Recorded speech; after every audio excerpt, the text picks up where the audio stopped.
But at the moment, you don't have a number one guy. You just don't. You don't have a guy to build around. And they failed with the Kyer Elam draft pick. I mean, I don't think there's any doubt at the moment it's a total failure.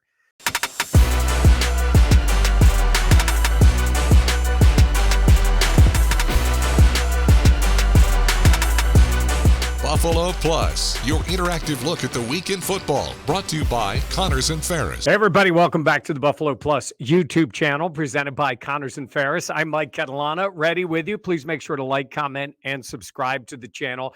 Look, a lot of moving parts going on as the Bills get set for that Bengals game coming up on Sunday. The trade deadline, Tuesday at 4 o'clock. I think the Bills want to be active, so we're going to see. They were already active on Monday when they made the move to bring in Leonard Fournette to the practice squad, which is the way you bring in a player like that, a veteran. There's been a lot of talk already about Leonard Fournette, why you bring him in, what could he do for you? I've seen people speculating that it's strictly a depth move. I don't think that's the case. I think he's a guy they believe can play and has played in big moments. I mean, come on. His nickname is Playoff Lenny, right? Now, I know it was 2020, but he was fantastic. Tom Brady doesn't get another ring without Playoff Lenny. Now, you're a few years removed, and it's a running back. James Cook's the number one guy. I don't believe that's changing. I don't think there's anybody on this roster that is supplanting him as the Bills' number one back. But come on, you got to look at it and say, what are they getting right now? What are they getting out of the position? And I think they would like to see more out of the other running backs. But at the moment, I think it's certainly worth a flyer on a guy like Leonard Fournette, who has done it in the past and done it in big moments. He can catch the football. By the way, might be able to show James Cook a thing or two. I mean, I know his brother plays in the league, but now you're in the running back room with him about how to play that position as a blocker in the backfield when needed, and certainly as a pass catcher. So let's see what they end up doing with it. Again, you're bringing in a guy on probably the veteran minimum deal, but you're a team that wants to be in the playoffs. You're a team that expects to play in big games, and this guy has done it. Teams have done this before. You bring in guys that can really make a play or two or three for you or in a moment. But I don't think for any way are you thinking he's a number one guy. I mean, he's got some mileage on him, right? But at the same time, I like these kind of moves. I think it's low risk and potentially good reward. He's not changing your offense, but it's for the snaps. I think that James Cook is not on the field. I think you just say, what's the problem here? Take the shot. And obviously Fournette still wants to play. I know he had talked to the Bills. They had brought him in, or he was expected to come in for a workout. Obviously the guy wants to play. If he's signing with a team halfway through, a season, and he's going to play for a rather limited contract. But let's see what kind of juice he has left in him. Again, you're not talking about getting 20 carries in a game. You're talking about in a moment, in a series, for a couple of plays that could just be a difference maker. So let's see what ends up happening. Okay, that's Fournette, who's going to come in. He's going to be on the practice squad and maybe get some elevations and maybe gets a chance to play. I think they want him for the later part of the year and to see what is there, right? What's the risk? I like the move by Beane. I think it's a place you can potentially upgrade for a guy who's been there and done that. Now, what are they going to do at the deadline? All right, what do they need? Look, everybody wants to see help for the offense. I shouldn't say everybody. A lot of you guys know you want to see help for the defense, right? Because the defense is beaten up and there's so many issues with guys being out. I just saw Leonard Williams, that deal, the Giants trading him. That's a tough kind of move if you're the Bills to make, right? Because you paid Ed Oliver on the inside. You've paid guys on the outside. You've got a lot of money invested in that D-line. If you trade for a guy like Leonard Williams, and I'm not saying the Bills were even in on him. I'm saying if you trade for a guy like that, the expectation is Seattle's making that deal. They give up a couple of picks, including a 2. They're getting out of the money a little bit this year because the Giants are kind of stuck paying him, I think is the way it goes. But the idea is you are long-term committing to him. Because if you're giving up that high of a pick, a second-round pick, the plan is to re-sign him. I don't think the Bills would do that, but they do need some help. A guy I was thinking of, and I know he's been a bit disgruntled there, and that team's not going anywhere. Jonathan Allen out of Washington. I think he wants out. The guy's been there a long time. He's seen it go the way it goes. Who knows what Washington's going to do on that defensive line? But I was thinking about him watching them play yesterday and thinking maybe he's the kind of guy you could pry away for a small number. I mean, really. I mean, you're talking about with some of these guys. I think he's going into the last year of a deal. You're not talking about giving up a ton for him at the moment. I think Washington would be looking to gain some assets.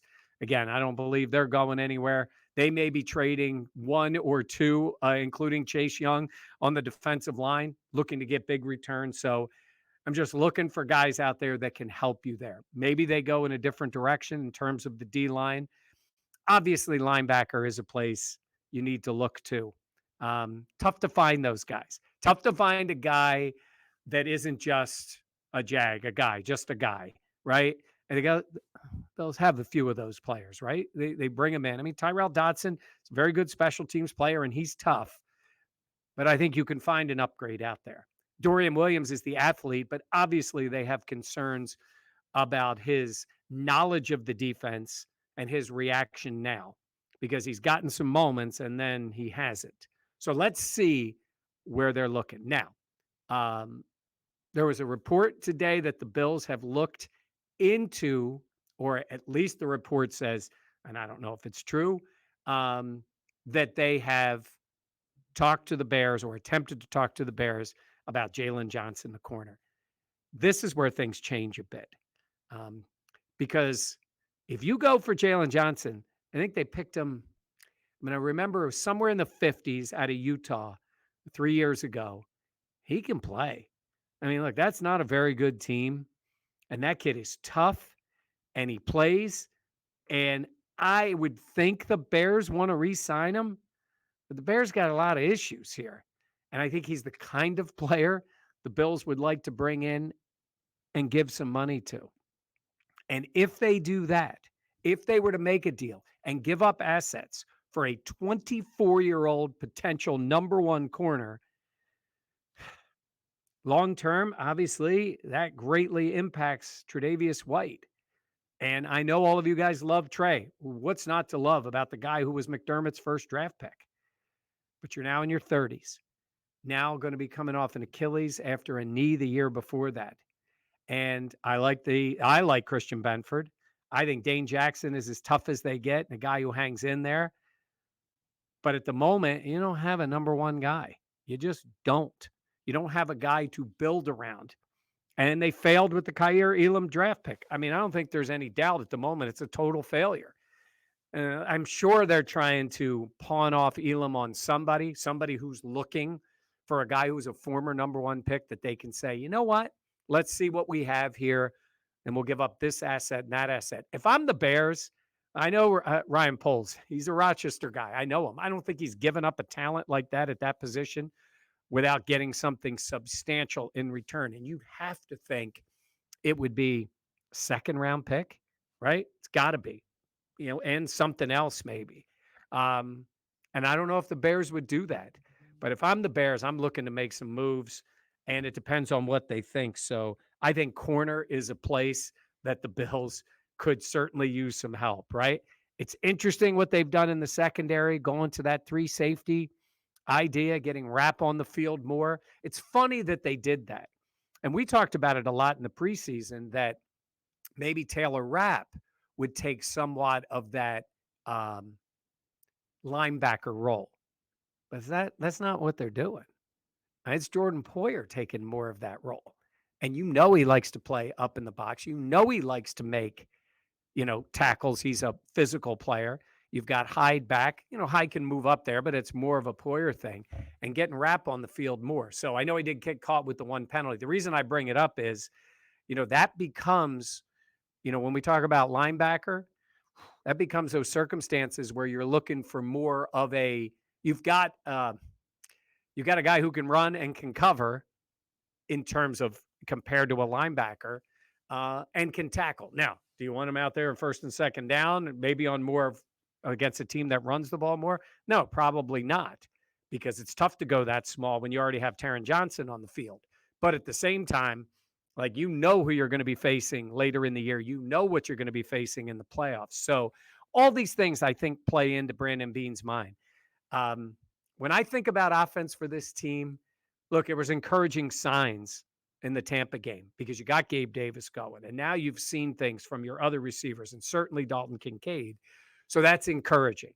Look, do you want a big time wide receiver, right? Does Devontae Adams, they just go, we're giving up Devontae Adams. Let's see what we get for him. Yeah, I don't know if the Bills are doing that on the other side. He's a great player, but you're already paying Diggs on that side. I don't know if they would go that move. Hopkins just had 3 touchdowns, but the Titans, I don't think the Titans are making that move now. I thought before they would, but obviously Will Levis had a good game. They want to see him develop. I don't think they're making that move. So, I thought before they were going to try to add offense to help Josh Allen. Right now, I'm not thinking that. I'm thinking Beane is going to say, what can I do for my defense? I'd go after Jalen Johnson. I don't know if the Bears are going to give him up. I don't know why you would want to give up a young, aggressive, ascending corner unless you feel like there's other areas where you need those picks and you're going to see what else you can do and try to improve that horrendous offense they have in Chicago. But in terms of for the Bills, I think defensive line, no question, and the defensive tackle spot. I think corner, no question, especially to add some depth. The Elam thing just sticks out. He's not going to do anything for you. They're afraid is the wrong word. They don't want to put him on the field. I don't think he's going to play again, but they need somebody else. So could you make that move? I guess if they're reaching out, seeing what it's going to cost, maybe they take a shot.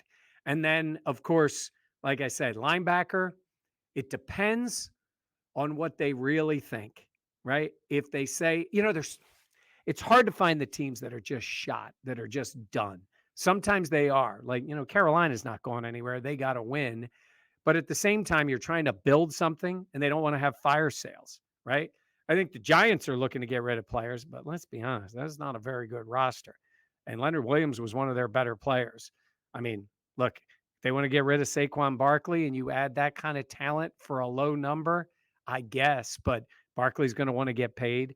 So I don't know. Here, they just picked up Fournette, so I don't think they're going to go for another back.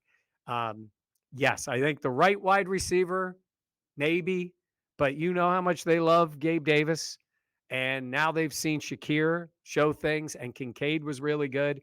Honestly, I think Beane's going to be focusing on defense. I think he's going to be trying to find a corner, and maybe that's Jalen Johnson.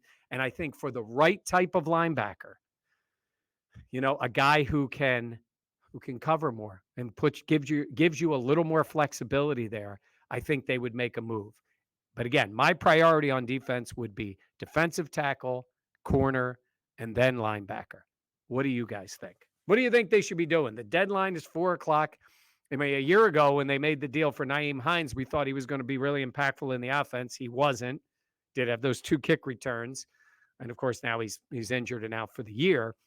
But can they get a guy who can step in? Maybe Fournette becomes part of that helps the offense, but they're looking for more of that help on defense because of all the injuries. So just a quick little update on what they're doing and what they could do. We will be here following any move the Bills make leading up to the 4:00 deadline. And remember, sometimes that's the deadline, but sometimes these things come out a little bit after that. So make sure you check us out. Jenna, Dan, and myself, we will have the updates for you. Follow us on social, and then we'll be back here on the Buffalo Plus channel with the latest on whatever the Bills do. And we're all getting ready to head out to Cincinnati. That's going to be a fun game coming up on Sunday. All right, that's going to do it for right now. For Dan and Jenna, I'm Mike Catalana. Please make sure to like, comment, and subscribe. And we'll see you next time on the Buffalo Plus YouTube channel presented by Connors and Ferris.